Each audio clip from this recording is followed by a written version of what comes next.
제20대 대통령 선거가 이제 96일 앞으로 다가왔습니다.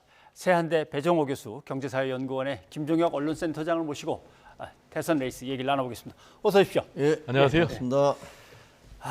지난 일주일 동안에 참 많은 일들이 있었습니다. 그렇습니다. 뭐 하나씩 좀 짚어보겠는데 일단 이재명, 윤석열, 이재명 두 후보의 이제 지지율이 뭐 거의 붙었다고 봐야겠죠. 뭐 조금씩 엎치락뒤치락 하는 건 그렇다 치고. 그리고 그거와 함께 늘 보던 것 중에 사실은 좀 차이가 났었는데 국민의힘이 그래도 민주당을 상당히 좀 앞지르고 있었는데 이것도 이번에 이제 엎치락뒤치락으로 바뀌었고 다만 이제 정권 교체, 정권 유지 그 차이는 아직도 좀 벌어진 채로 있고 이런 것 같습니다. 자, 이렇게 당 지지, 그다음에 후보 지지가 붙어버린 이유에 대해서 먼저 김 센터장님부터 한번 뭘로 원인을 보십니까? 이건 기본적으로 당과 후보가 잘못하는 거죠. 왜냐하면 전체적인 여론조사에서 그 정권 교체를 해야 된다는 그런 답변이 아직도 많이 높잖아요. 그렇죠. 그럼에도 불구하고 후보의 지지도가 그 경쟁 후보하고 붙었고, 그다음에 뭐 지금 갤럽 조사에서는 역전됐다고 그러죠. 민주당 지지와 국민의힘 지지도가 역전된 것은 이건 결국은 국민의힘 당 자체의 문제 그리고 그 후보가 잘못했다라고밖에 얘기할 수 없는데 다 아시다시피 그 선대위가 구성되는 과정에 있어서 김종인 전 비대위원장과의 갈등 논란이 계속 불거졌고 그다음에 오늘 지금 울산에서 만나고 있습니다만 지금 이준석 대표와의 갈등 이것도 사실상의 당무 거부 이런 논란들이 계속 이루어졌잖아요. 그러니까 이런 게 이어지니까 뭐 중도층에서 상당 부분 실망을 하고 그다음에 이제 좀 그 지지가 민주당 쪽으로 간 게 아닌가 뭐 이런 생각이 듭니다. 백 교수님은 어떠십니까? 저는 뭐 하나 덧붙인다면은 대조 효과라고 봐야 돼요. 한쪽은 굉장히 잘하고 한쪽은 굉장히 못하니까 이게 상당히 상승작용을 일으켜서 지지율이 한쪽은 올라가고 한쪽은 내리면서 거의 이제 동률 지금 36대 36. 그 2주 전만 해도 뭐 11%포인트가 났거든요. 이런 이제 현상 아시겠지만은 이재명 후보 같은 경우는 이 11%포인트나 상당히 열세지만은 선대위, 메머드 선대위를 대대적으로 개편했지 않습니까? 슬림형으로. 그리고 당직도 재선으로서 세대 교체에 성공하고 측근 친정 체제 했고 그리고 대표 공약까지도 뭐 철회하고 전면적인 이제 반성과 또 그러면 사죄 그리고 쇄신의 모습으로 상당 부분 좀 긍정적인 평가를 얻었는가 하면 말씀하셨지만 이제 국민의힘 그리고 윤석열 후보 같은 경우는 집안 싸움으로 계속됐지 않습니까? 후보 선출된 지 지금 한 달이 됐지만 선대위 출범도 못하고 지금 당 대표는 계속해서 장외 시위를 하고 있는 이런 상황이 맞물리면서 제가 지난 시간에 이 예언을 했었죠. 이렇게 계속해서 싸우면은 지지율 역전 현상이 나타날 것이다. 그런데 후보는 동료로 나왔고 국민의힘과 민주당은 역전 현상을 보였고 또 실제로 최근에 리서치에서 1%포인트 이재명 후보가 역전하는 그런 결과가 나오기도 했습니다. 알겠습니다. 그런데 이거는 조금 축조 심의를 해봐야 될 것 같습니다. 왜냐하면 사실은 60대 이상에서는 뭐 윤석열 후보가 당연히 압도적으로 우위에 있고 그다음에 40대에서는 이재명 후보가 이제 압도적인 우위에 있는데 30대 이하 쪽에서의 변화는 좀 큰 것 같습니다. 젊은 사람들이 빠져나간 게 티가 좀 나는데 말이죠. 특히 국민의힘 같은 경우는 긴장할 수밖에 없는 정도의 숫자일 것 같은데 어떻게 생각하십니까? 뭐 맞는 말씀이죠. 실질적으로 그 2030 세대 지금 여론조사 결과를 보면 2030 세대는 마음을 정하지 못했다는 그런 답변들이 다른 연령군에 비해서 훨씬 높잖아요. 그러니까 2030 세대는 언제든지 이분들은 어떻게 보면 이데올로기나 이런 거에 별로 영향을 안 받는 것 같아요. 그러니까 그 이전 세대가 적어도 40대 이상의 세대가 그 1980년대를 거치면서 상당 부분 자기가 어떤 정치적인 지향 같은 것들이 분명하게 형성돼 있는 데 반해서 2030 세대는 실용적이고 그다음에 우리에게 도움이 된다면 누구도 지지할 수 있다라는 입장이기 때문에 2030 세대를 잡는 노력들을 그래서 처음에 이제 윤석열 후보도 마찬가지고 이재명 후보도 열심히 했었잖아요. 그런데 지금 이준석 그 2030을 대표하는 상징적인 정치인이 이준석 대표인데 이준석 대표와 지금 윤석열 후보가 좀 마찰을 빚는 듯한 모습을 보이기 때문에 그런 데 있어서 뭔가 지금 2030 세대는 어디로 갈지 뭐 마음이 좀 흔들리고 있는 듯한 그런 양상을 보이고 있다고 봅니다. 그럼 백 교수님도 2030 세대에 대한 의견 한번 좀 얘기해 주시죠. 2030은 말씀하셨지만 지금 이제 부동 표심이 한 40% 정도 되거든요. 예.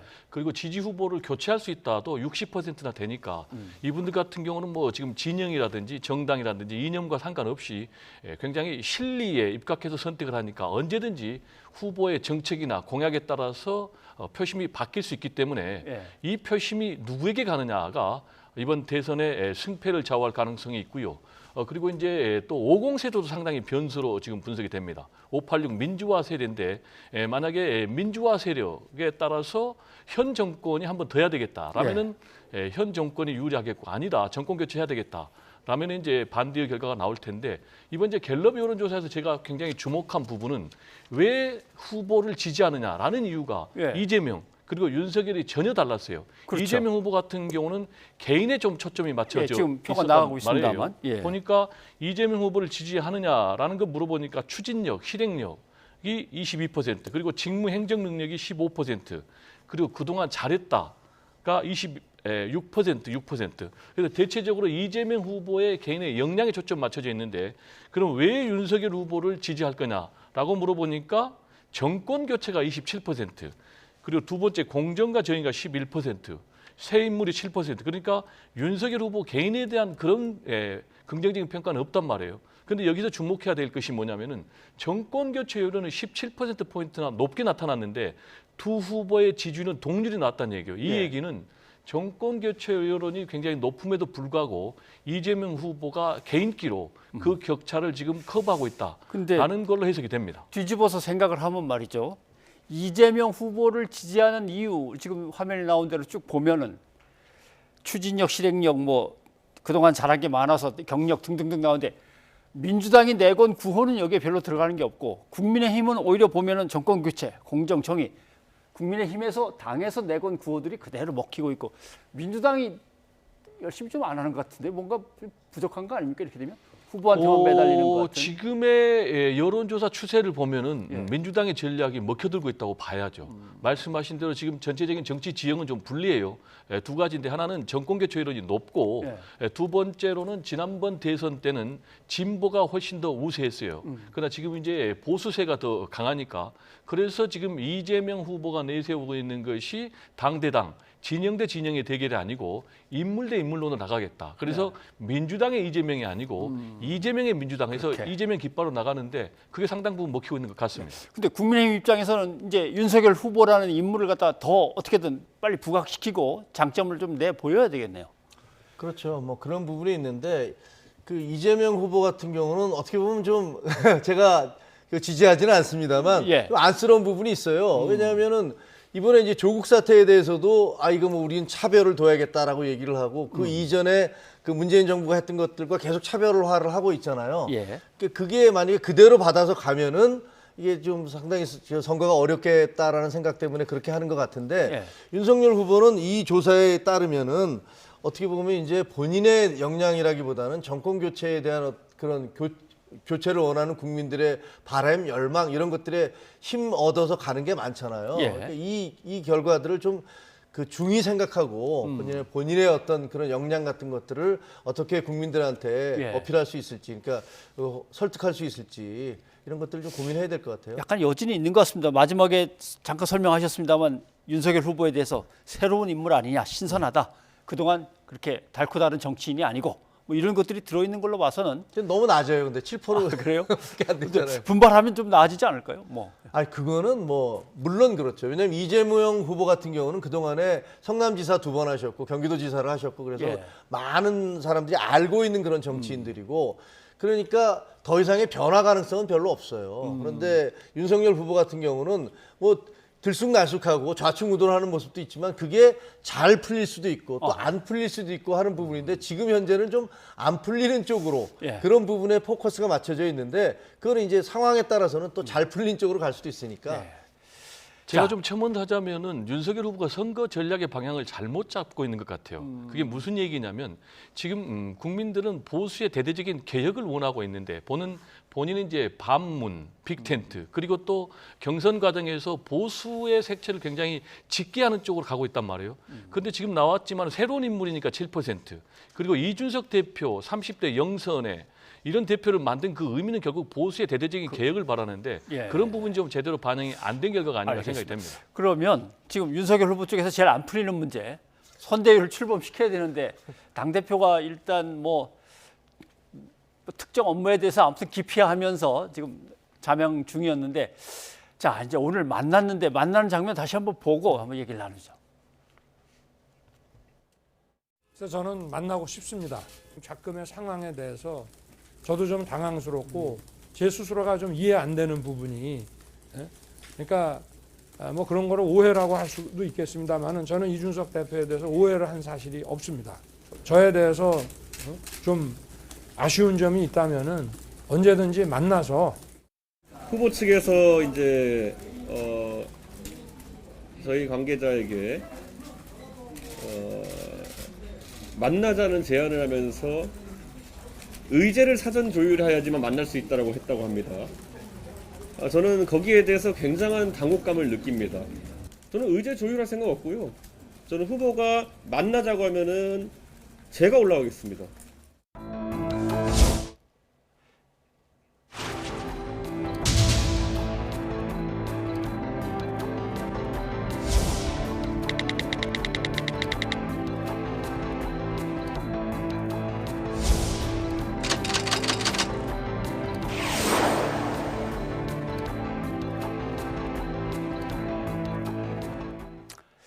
그래도 선거대책위원회가 대대적으로 출범하는데 당대표가 자리에 딱 앉아서 지켜봐야죠.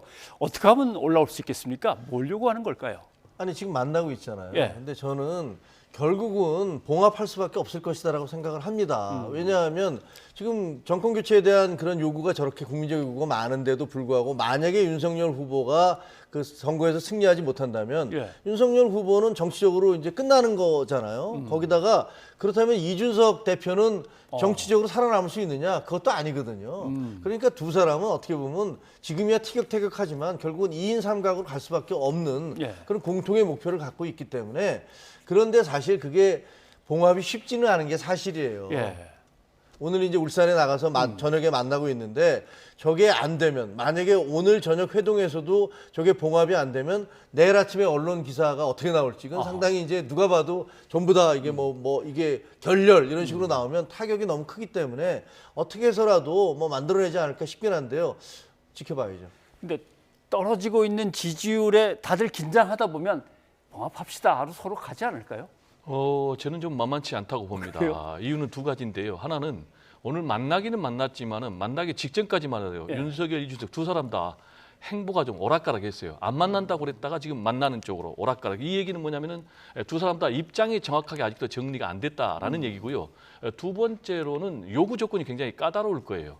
지금 이제 이준석 대표가 정식으로 요구한 것이 측근, 이른바 윤핵관, 윤석열 핵심 관계자는 반드시 인사 조치해라라고 얘기를 하고 있거든요. 그리고 더 나아가서는 자신에 대한 예우, 그리고 선대위 개편, 그리고 김종인 전 비대위원장 영입 문제까지 얘기를 하고 있어요.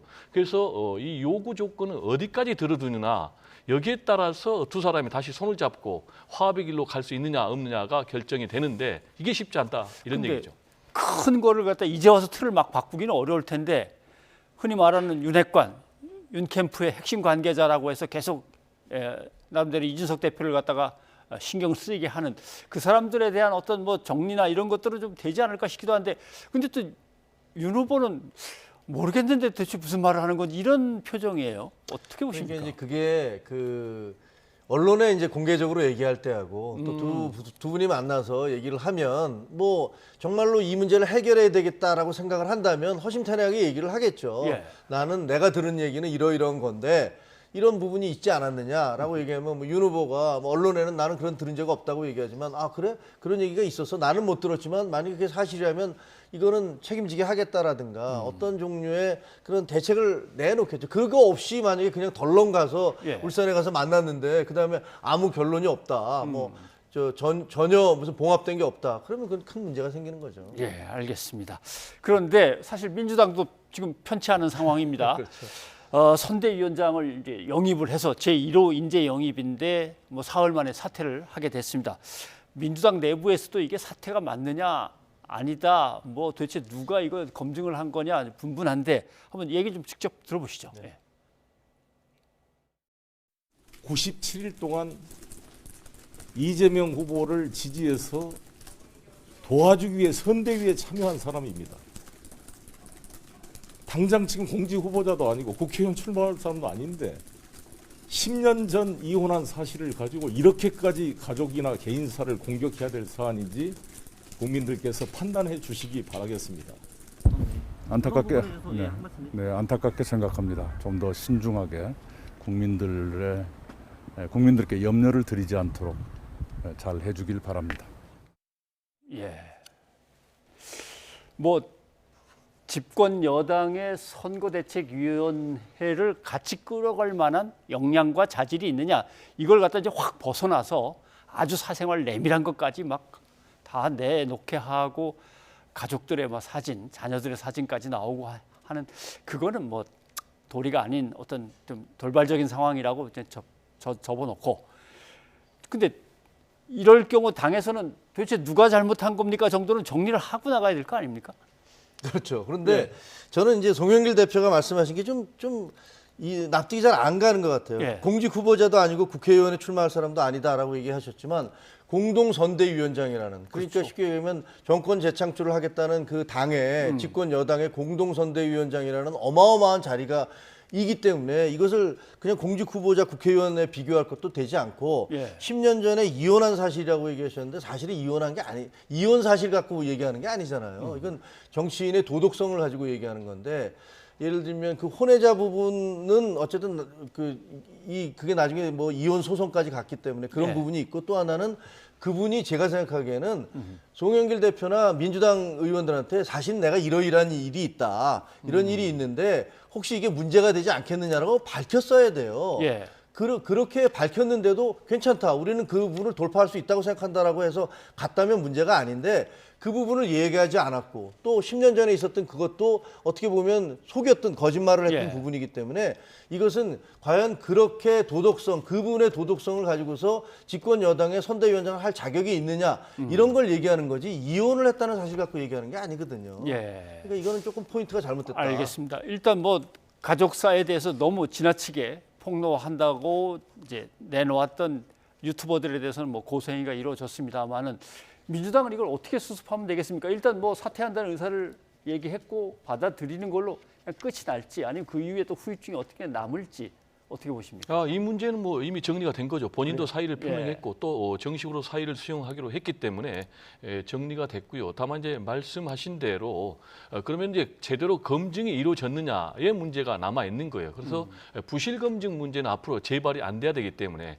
이런 부분에 대해서는 앞으로 좀 시스템을 갖출 필요가 있지 않냐라는 생각이고요. 여기에 대해서 뭐 계속해서 너무나 사생활을 깊게 침해한 것 아니냐 또는 뭐 이혼 문제가 되느냐 또는 뭐 혼외자 문제가 되느냐라는 문제로 계속하면은 계속해서 좀 본인들의 좀 명분이 약해지는 거지. 공인이기 때문에 검증이 대상이고 그리고 본인도 결국 이제 사퇴하기로 했고 또 당도 이 사의를 수용하기로 한 것은 국민 정서가 용납이 안 된다는 것 아니겠습니까? 다만 여기서 확실하게 제가 좀 구분하고 싶은 것은 그렇지만은 가로세로 연구소에서 조동현 씨의 어린 자녀들의 실명을 공개하고 주민번호까지 공개한 것은 명백한 인권 침해고 이런 부분에 대해서는 법적인 책임을 물어야 된다라는 얘기를 좀 강조하고 싶습니다.